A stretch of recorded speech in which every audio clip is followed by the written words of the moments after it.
Hello guys, I know most of us must have forgotten how to use long division rule. We're here to remind you. Let's head to the solution. This is still the same thing as saying 1 over 4 using the long division method. Solution, this will be 1 over 4. Sorry, this is not squared. So since 4 cannot divide 1, we'll add 0 here and still add 0 up here.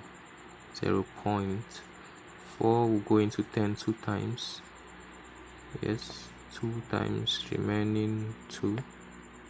2 times 4 will be 8.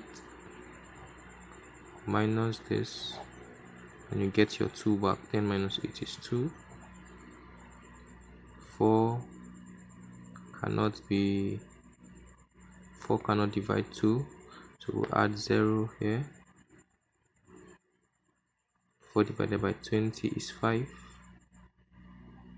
5 times 4 is 20. And we'll minus it will be 0.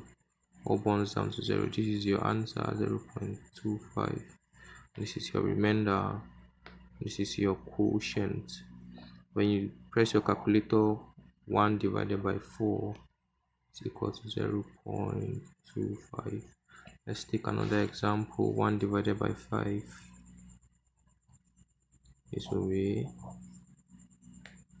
1 divided by 5.